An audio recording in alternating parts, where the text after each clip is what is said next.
Nabi pun. Alhamdulillahirabbil alamin. Wassalatu wassalamu ala asyrofil anbiya wal mursalin wa ala alihi washabbihi ajmain amma ba'du. Yang seperti Bapak Ibu Wakil Kepala Sekolah SMA Negeri 16 Lampung, Bapak Ibu Dewan Guru, dan ucapkan terima kasih kepada Bapak Ibu yang sudah menyempatkan dan meluangkan waktunya untuk hadir di tempat ini dalam rangka untuk kita berbagi pemahaman mengenai budaya positif yang ada di sekolah. Mohon maaf Bapak Ibu sebelumnya, ini saya juga bukan menggurui Bapak Ibu. Mungkin ini juga salah satu atau diantaranya beberapa kegiatan-kegiatan yang pernah dilakukan oleh Bapak Ibu yang selama ini dilakukan dengan anak-anak kita di sekolah, namun tidak tahu namanya apa gitu. Nah, ini saya mendapatkan pelajaran materi baru berkaitan dengan budaya positif yang kaitannya dengan kegiatan atau kurikulum yang kita laksanakan di sekolah ini Bapak Ibu, yaitu bahwa kita melaksanakan kurikulum merdeka. Perlu diketahui Bapak Ibu bahwa kita sebagai guru, tugas kita ini adalah menuntun seluruh kodrat anak untuk dia bisa tumbuh dan berkembang menjadi manusia yang berbahagia. Tapi kan selama ini yang ada di mindset kita ini, kita adalah menuntut ya Bapak Ibu ya, menuntut anak begini, menuntut anak begitu, nah itu. Dan tugas kita sesuai dengan filosofi dari Bapak diajar Dewan Nara bahwa kita ini tugasnya adalah menuntut, bukan menuntut ya. Baik Bapak Ibu, ini saya akan berbagi filosofi dari Bapak diajar Dewan Nara bahwa kita ini tugasnya adalah menuntut, bukan menuntut ya. Baik Bapak Ibu, ini saya akan berbagi praktek baik berkaitan dengan penerapan budaya positif sekolah. Mudah-mudahan ini pun juga akan bisa kita lakukan secara konsisten sehingga anak-anak kita ini akan tumbuh dan berkembang karakternya sesuai dengan profil pelajar Pancasila. Inti dari konsep inti budaya positif ini ada beberapa item Bapak Ibu. Yang pertama yaitu perubahan paradigma pembelajaran, kemudian disiplin positif, nilai kebajikan, kebutuhan dasar manusia, motivasi perilaku manusia, posisi kontrol guru, keyakinan keras, dan segitiga restitusi. Pembelajaran dengan paradigma baru. Tadi sudah saya sampaikan Bapak Ibu ya, bahwa kita ini tugasnya adalah menuntun, bukan menuntut anak untuk begini, untuk begitu. Bahwa pembelajaran dengan paradigma baru merupakan pembelajaran yang dirancang berdasarkan prinsip pembelajaran berdiferensiasi ya. Sehingga murid dapat belajar sesuai dengan kebutuhannya berdasarkan tahap perkembangannya untuk mewujudkan profil pelajar Pancasila. Seperti apa ya Bapak Ibu pembelajaran berdiferensiasi? Mungkin di benak Bapak Ibu, diferensiasi itu kalau kita punya siswa 30 berarti harus melayani satu-satu kebutuhannya, tidak Bapak Ibu. Maka perlu adanya asesmen di awal untuk mengetahui kebutuhan anak belajar kita ini apa saja, sehingga kita bisa menentukan strategi, metode yang akan kita gunakan untuk melayani anak itu supaya bisa tumbuh dan berkembang sesuai dengan minat bakatnya. Jadi kita tidak mungkin seperti robot melayani satu-satu dari 30 anak itu. Itu secara garis besar berkaitan dengan pembelajaran berdiferensiasi. Nah, mungkin kalau kita ke profil pelajar Pancasila Bapak Ibu, arahnya memang betul bahwa anak kita ini tumbuh karakternya sesuai dengan profil pelajar Pancasila. Ada 6 dimensi ya Bapak Ibu ya, yang ada di profil pelajar Pancasila. Apa aja Bapak Ibu ya? 1, beriman dan bertakwa kepada Tuhan yang Maha Esa dan berakhlak mulia. Yang kedua, kreatif. Yang ketiga, berkebinekaan global.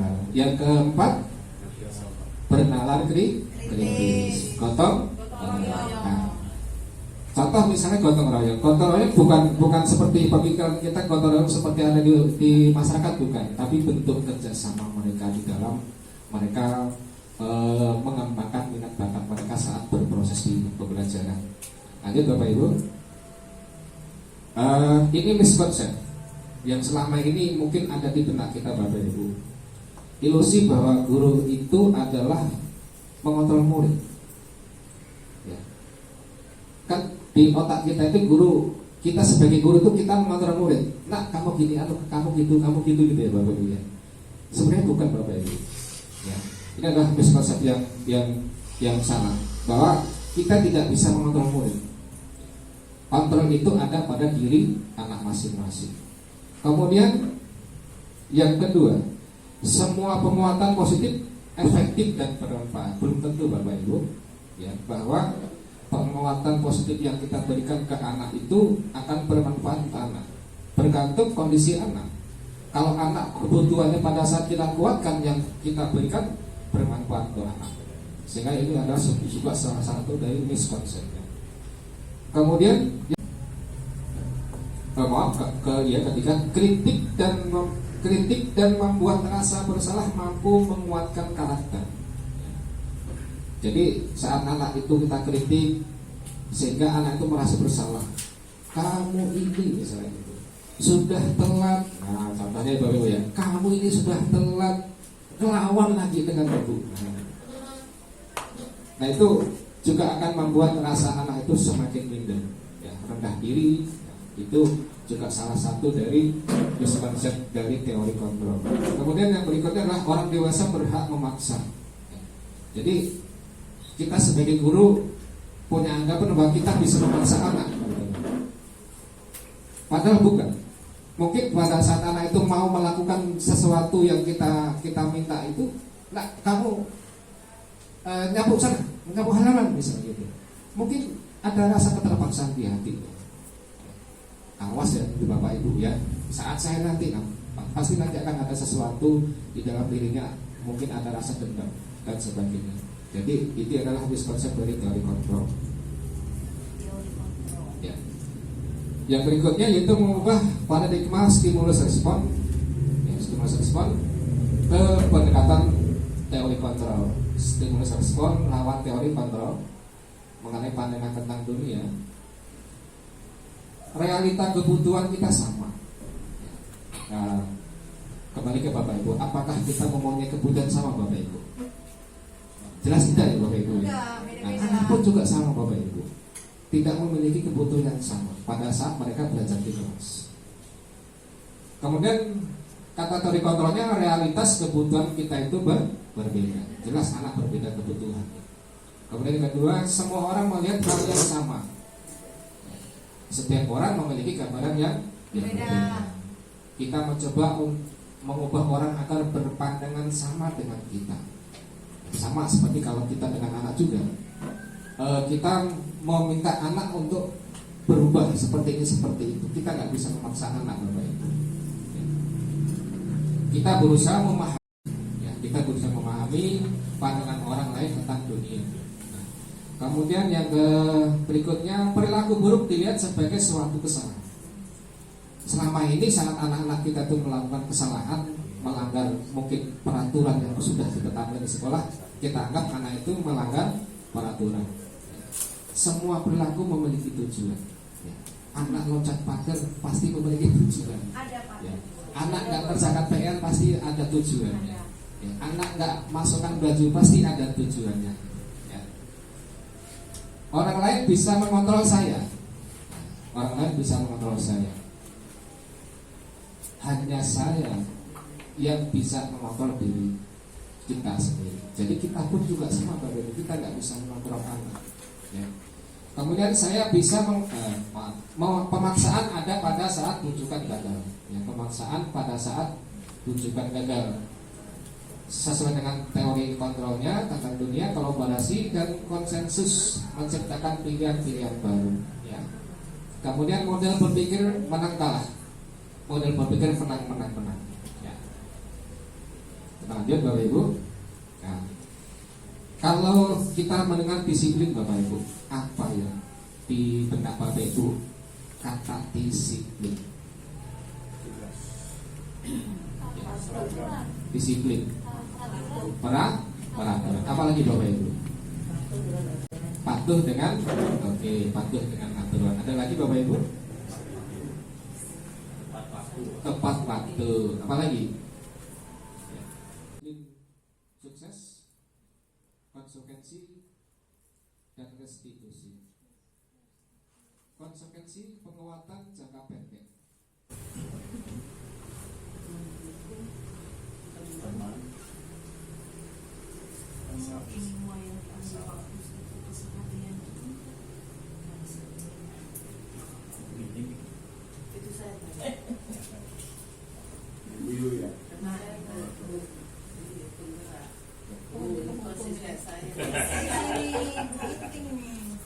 Ya.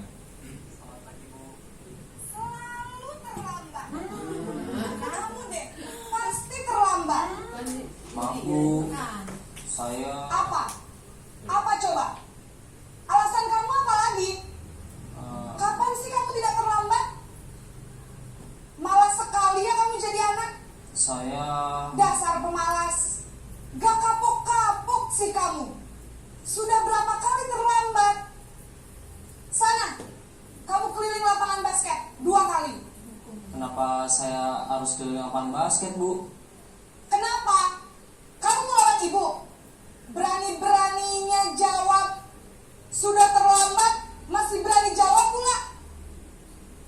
Sekarang, keliling lapangan basket 5 kali sekalian. Biar kapok. Cepat. Pergi sana ke lapangan basket.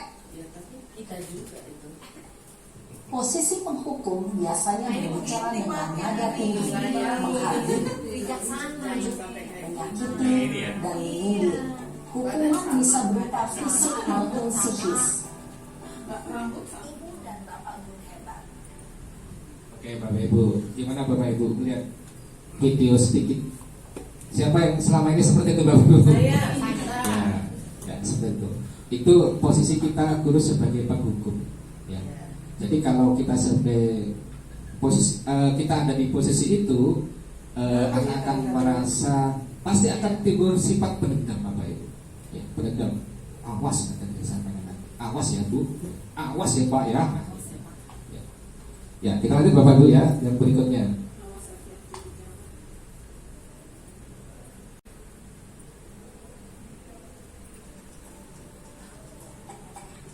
Ini posisi yang kedua.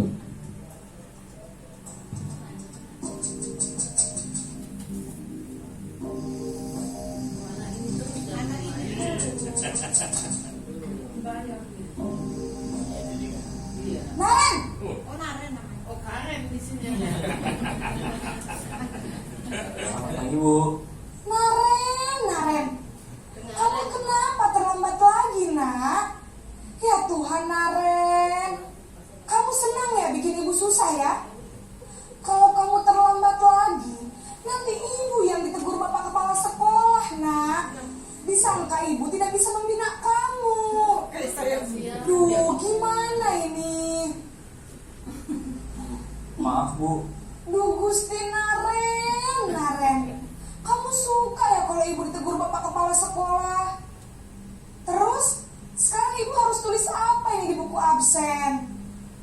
Ini kamu sudah sering terlambat loh. Ibu harus apa coba? maaf Bu, maaf sekali. Ya sudah, lain kali jangan bikin ibu susah lagi ya nak ya. Ibu tidak akan kuat lagi kalau kamu begini terus. Bisa jantungan kalau ibu tegur bapak kepala sekolah. Sana cepat ke kelas. Maaf ya Bu, maaf sekali. Posisi pembuat rasa bersalah berbicara dengan nada tenang, cenderung lembut, namun kata-kata yang diutarakan membuat murid merasa menjadi orang yang gagal, memandang buruk dirinya sendiri, merasa tidak berharga, dan tidak sanggup membahagiakan orang lain. Oke Bapak Ibu, siapa yang pernah ada di posisi seperti ini Bapak Ibu? Ya, pernah melakukan juga Bapak Ibu ya. Itu pun juga akan jadikan anak itu menjadi rendah diri. Ya, rendah diri, dia akan punya sifat merasa selalu bersalah dengan apa yang dilakukannya. Ya, kita lanjut untuk yang ketiga.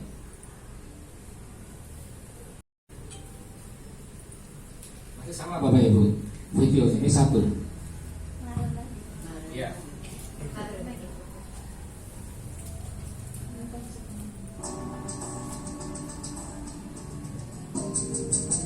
Nah, ya benar. Dari sini terus keluar jadi bisa pakai dalam. Ini Ibu bisa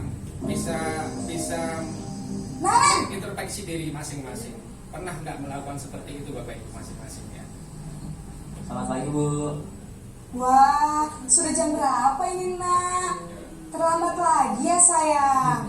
Iya Bu, habis ibu saya lupa bangunkan saya Bu. Kamu malah menyalahkan ibu kamu. Kamu bukannya anak yang larinya paling kencang. Kok terlambat sih? Iya Bu, saya memang terlambat bangun tadi. Jadi biarpun saya lari kencang, tetap gak kekejar Bu. Ya sudah sana. Nanti lain kali larinya lebih kencang lagi ya. Biar gak terlambat lagi. Bikin seneng ibu. Demi ibu. Bisa kan? Bisa lah Bu. Ya sudah sana masuk kelas. Ibu beresin urusan absen kamu. Kamu ini ada-ada saja.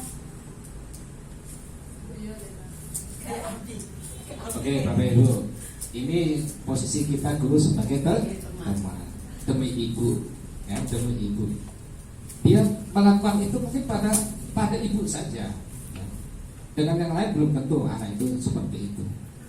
Itu kalau posisi kita menganggap sebagai teman. Ya. Dia merasa memiliki pelindung, ya merasa pelindung, merasa memiliki ada yang membela. Yang membela anak itu, sehingga dia akan melakukan kesalahan sama seperti itu, tapi tidak akan dengan yang dibuat sebuah kesepakatan dengan ibunya. Kalau tadi dengan wali kelasnya. Oke, kita lanjut untuk yang posisi berikutnya.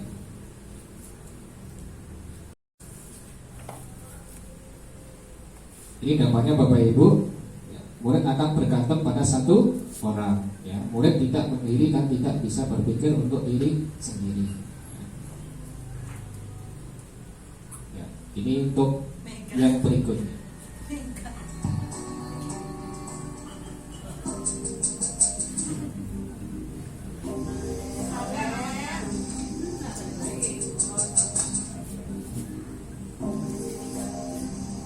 Naren,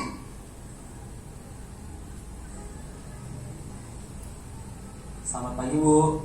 Naren, apa peraturan sekolah kita tentang jam berapa kita harus masuk sekolah nak? Kita harus di sekolah jam 7 Bu. Iya betul, sekarang sudah jam 7.20. Naren sudah tahu konsekuensinya jika terlambat hadir.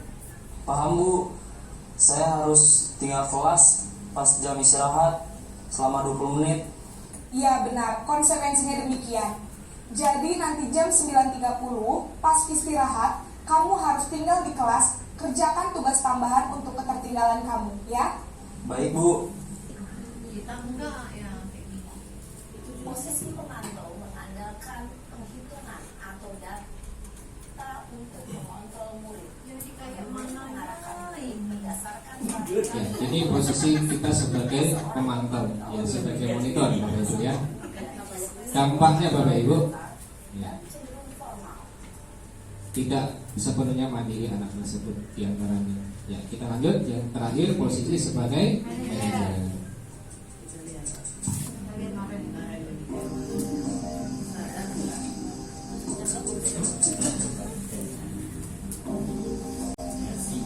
Naren,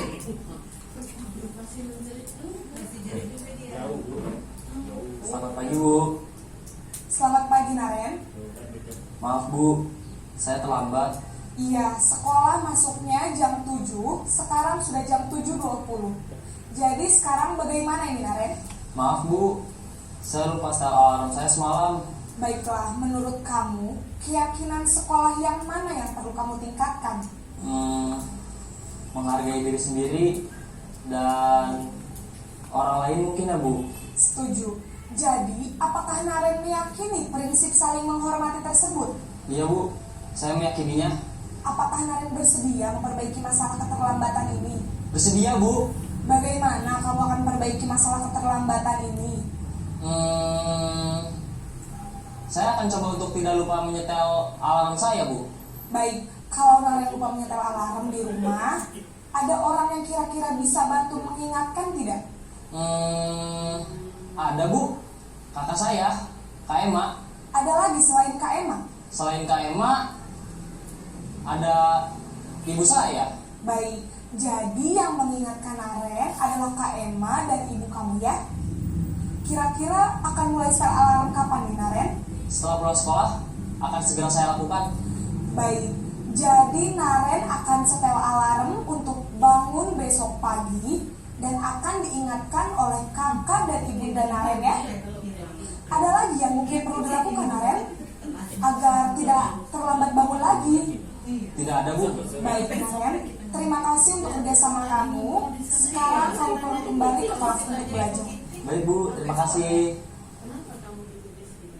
Posisi manajer adalah posisi kontrol yang disarankan untuk membimbing murid memiliki sikap disiplin yang positif, yaitu murid yang mandiri, bertanggung jawab.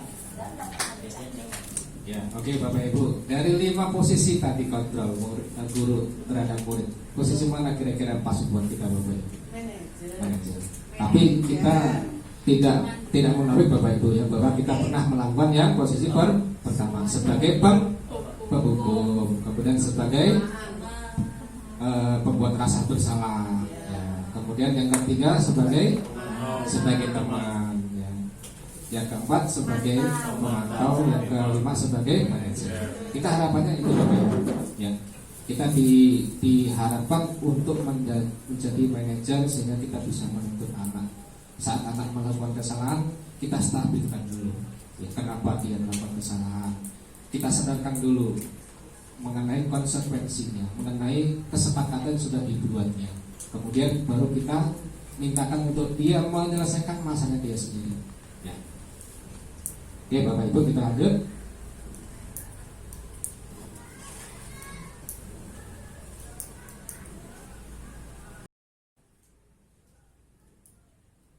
Ini contoh dari penerapan posisi kontrol Bapak Ibu. Kasusnya siswa tidak memakai atribut lengkap